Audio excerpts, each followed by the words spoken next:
राजनीति विज्ञान के विद्यार्थियों, भारत की विदेश नीति की चर्चा के बाद आज एक नया विषय बिंदु देतांत डेटेंट को लेकर आए हैं। विद्यार्थियों, डेटेंट अंतर्राष्ट्रीय राजनीति में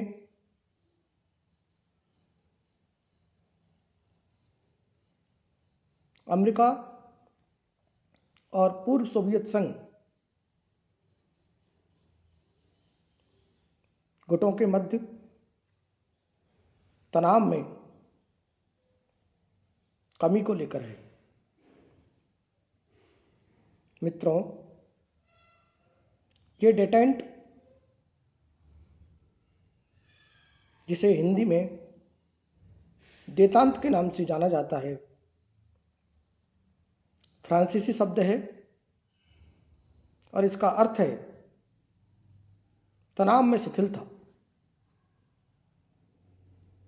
विद्यार्थियों, आप सभी समझते हैं, जानते हैं कि अंतर्राष्ट्रीय राजनीति में प्रथम महायुद्ध और द्वितीय महायुद्ध के पश्चात दोनों गुटों के मध्य शीत युद्ध का दौर चला था।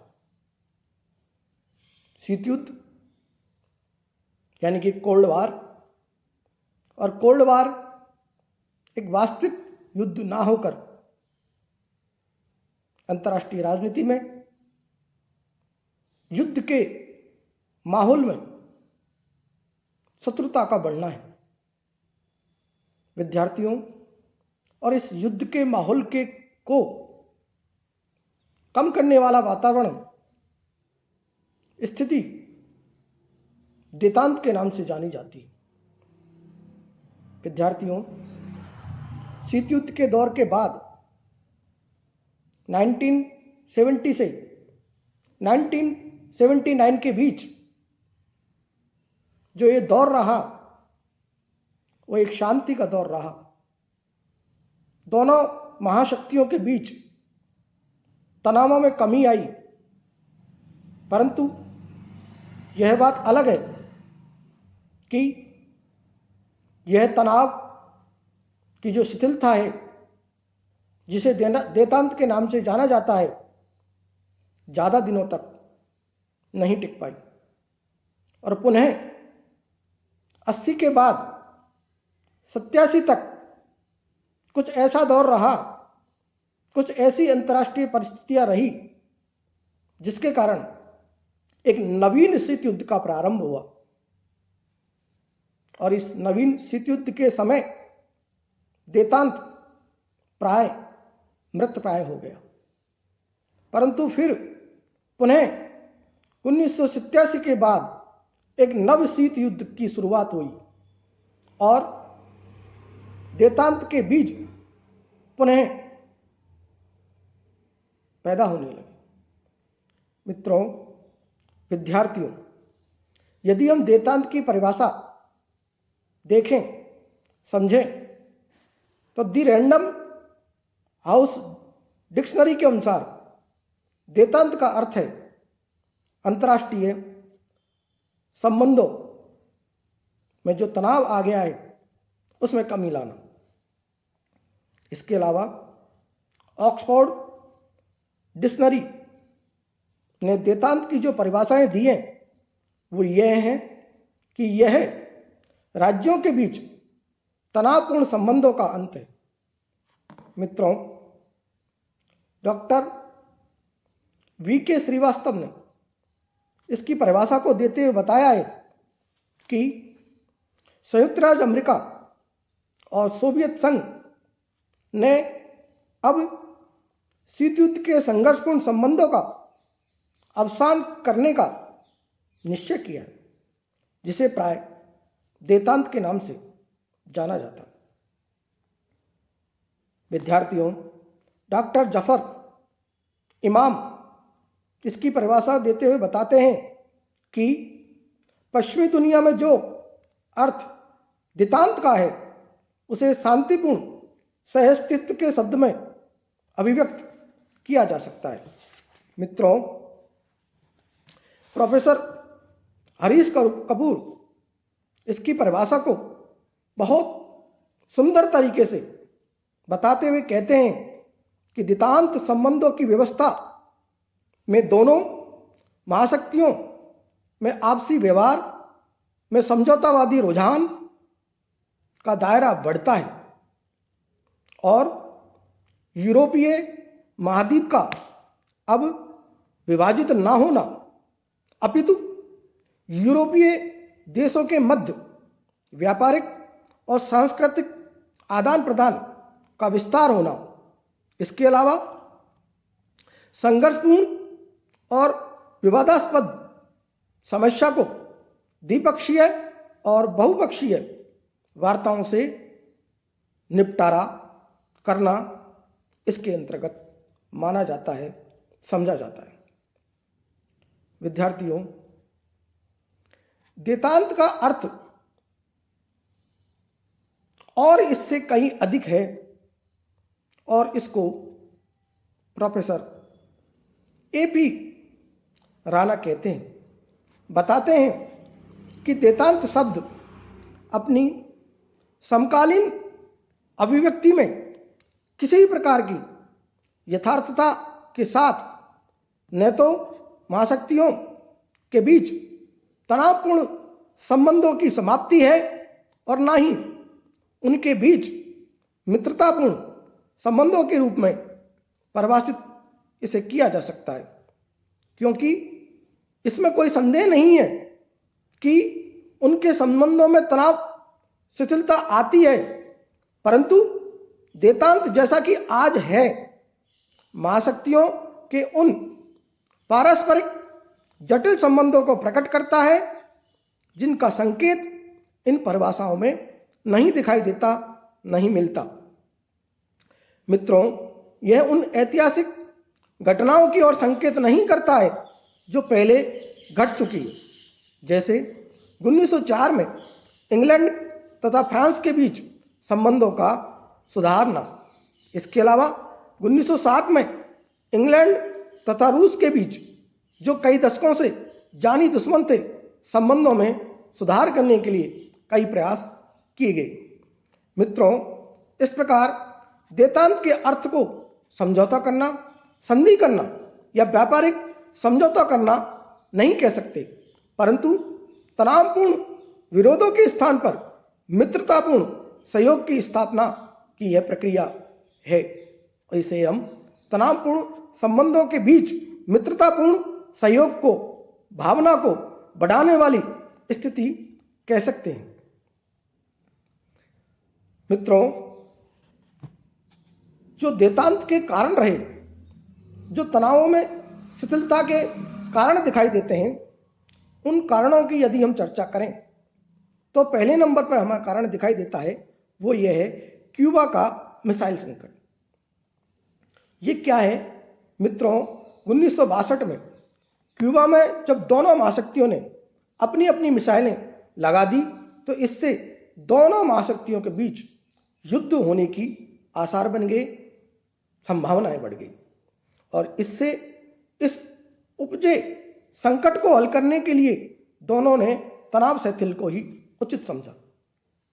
मित्रों, इसके अलावा इसका जो दूसरा कारण हमें दिखाई देता है वो यह है कि परमाणु युद्ध का भय। परमाणु युद्ध दोनों महाशक्तियां अमेरिका और सोवियत संघ ने सशक्तिकरण के दौर में चूंकि भाग लिया और इससे शीत युद्ध पनपा, परंतु जब चीन परमाणु संपन्न देश बन गया तो दोनों महाशक्तियों को शीत युद्ध द्वारा पैदा किए जाने वाले संभावित युद्ध ने हरा दिया और इसके कारण तनाव शिथिल की ओर दोनों महाशक्तियां आगे बढ़ी, दितांत की ओर दोनों महाशक्तियां आगे बढ़ी। मित्रों, इसके अलावा चीन तथा सोवियत मतभेदों में जब वृद्धि होने लगी तो इससे भी देतांत को बल मिला। यद्यपि दोनों ही देश साम्यवादी थे, परंतु दोनों में मतभेद उभरने से देतांत को आगे बढ़ने में मदद मिली। विद्यार्थियों, इसके अलावा अंतर्राष्ट्रीय राजनीति में सोवियत गुट की जो भूमिका है उसमें वृद्धि होने लगी, उसमें तेजी होने लगी और अंतर्राष्ट्रीय राजनीति में सोवियत संघ की बढ़ती भूमिका ने अमेरिका को देतांत के पक्ष में सोचने के लिए मजबूर किया, बाध्य किया।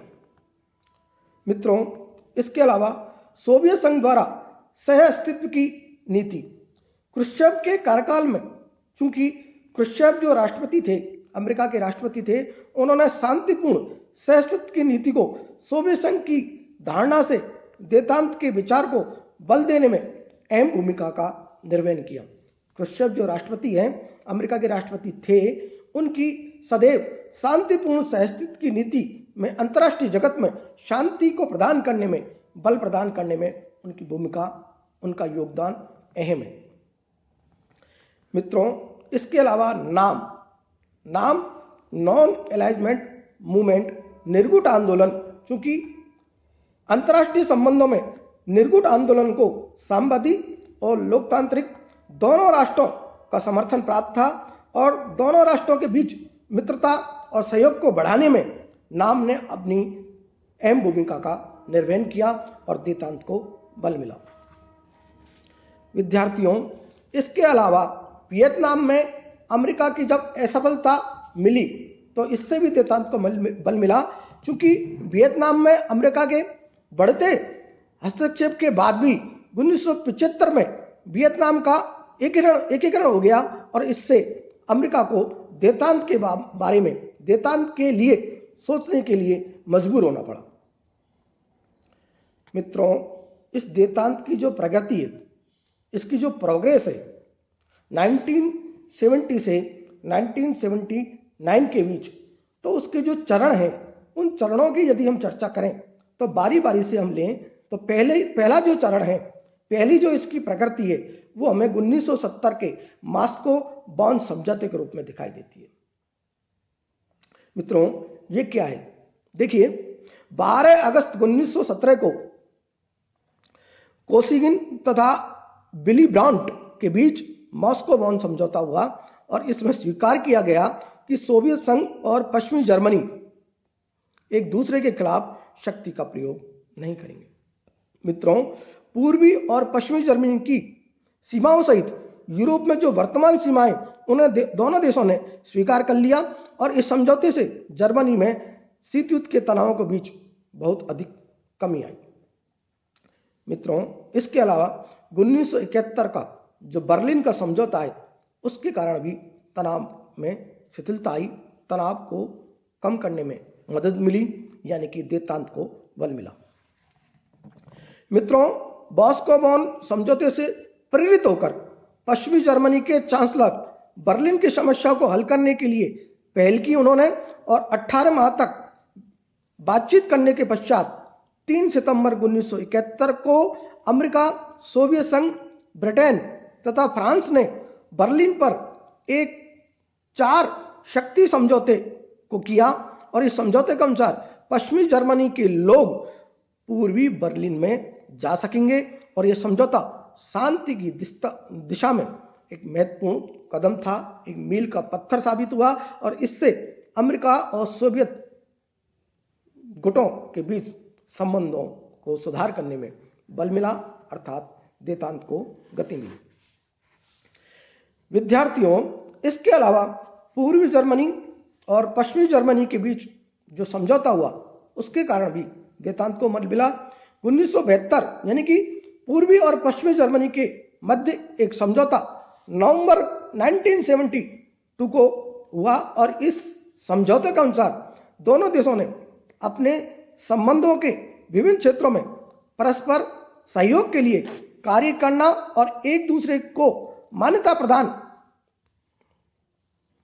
करने के लिए समझौता किया और दोनों जर्मनी के प्रतिनिधियों ने इसे स्वीकार कर लिया और जर्मनी की समस्या को हल करने के लिए वो एक दूसरे पर शक्ति का प्रयोग नहीं करेंगे। इस प्रकार का समझौता पूर्वी जर्मनी और पश्चिमी जर्मनी के बीच हुआ, इससे भी अंतर्राष्ट्रीय जगत में दोनों गुटों के मध्य शक्ति को, तनाव को कम करने में मदद मिली। मित्रों, इसके अलावा कोरियाई जो समझौता है, उस समझौते को के कारण भी तनाव शिथिल में कमी आई, तनाव में शिथिलता आई। 4 जुलाई 1972 को उत्तरी कोरिया और दक्षिण कोरिया के मध्य एक समझौता हुआ और जिसके अनुसार दोनों ने अपने संबंधों को सामान्य बनाने के लिए कार्य करना स्वीकार कर लिया और जो देश एक कमजोर हो उसे मदद दी जाएगी। इस प्रकार की बातें इस कोरिया समझौते में देखी गई। इससे भी अंतर्राष्ट्रीय जगत में तनाव में शिथिलता देखने को मिली और देतांत को बल मिला। मित्रों, विद्यार्थियों, इसके अलावा मॉस्को शिखर वार्ता जो कि 29 मई 1972 को अमेरिका और सोवियत संघ ने एक समझौते के द्वारा दी और इस समझौते में निम्न बातों का उल्लेख किया गया। पहला, क्या क्या बातें ही इस समझौते में? पहली कि आणविक आयुधों को सीमित करेंगे। दोनों महाशक्तियां, दोनों देशों ने आणविक आयुधों की सीमा को मर्यादित करने वाला एक समझौता किया। इसके अलावा जो दूसरी बात इस मॉस्को शिखर वार्ता में देखने को मिली वो यह है कि आर्थिक और व्यापारिक संबंधों के संबंध में दोनों देशों ने अपने संबंधों को बढ़ाने के लिए एक संयुक्त व्यापारिक समझौता बनाने का या उस दिशा में कार्य करने का निश्चय किया। इसके अलावा दोनों महाशक्तियों ने समुद्री और आकाश मामलों के संबंध में भी एक समझौता किया। वो क्या है कि दोनों पक्षों ने समुद्री जहाजों और आकाश के विमानों की भीषण दुर्घटनाएं रोकने के संबंध में एक समझौता किया। इसके अलावा विज्ञान और प्रौद्योगिकी के संबंध में भी उन्होंने एक समझौता किया कि दोनों देशों ने विज्ञान और प्रौद्योगिकी के क्षेत्र में सहयोग करने के लिए एक संयुक्त आयोग बनाने का निश्चय किया। इसके अलावा अंतरिक्ष में सहयोग के लिए भी दोनों देशों ने अंतरिक्ष में दुर्घटनाएं रोकने के लिए तथा इस क्षेत्र में शांतिपूर्ण अनुसंधान रिसर्च मिलजुल कर करने का निश्चय किया। इससे भी अंतर्राष्ट्रीय जगत में तनाव को कम करने में मदद मिली। इसके अलावा स्वास्थ्य के क्षेत्र में जो सहयोग है उसके संबंध में दोनों देशों ने मानव जाति के स्वास्थ्य से संबंधित जो भी समस्याएं जैसे कैंसर है, चाहे हृदय रोग है, चाहे वातावरण के स्वास्थ्य संबंधी बीमारियां हैं, उसके संबंध में मिलजुल कर अनुसंधान करने का निश्चय किया। इसके अलावा सामरिक शस्त्र परिसीमन एक समझौता है, साल्ट फर्स्ट के नाम से जानी जाती है। 1972 यानी कि 26 मई 1972 को सोवियत संघ और अमेरिका के मध्य साल्ट फर्स्ट पर हस्ताक्षर किए और इस साल्ट फर्स्ट पर हस्ताक्षर के कारण भी अंतर्राष्ट्रीय जगत में तनाव की शिथिलता को कम करने में मदद मिली। मित्रों, इसके अलावा जितने भी बिंदु हैं तनाव की शिथिलता को कम करने के लिए यानी देतांत को आगे बढ़ाने के लिए, उसके और जितने भी बिंदु हैं उनका हम बारी बारी से अगली वीडियो में अध्ययन करेंगे। तब तक के लिए धन्यवाद।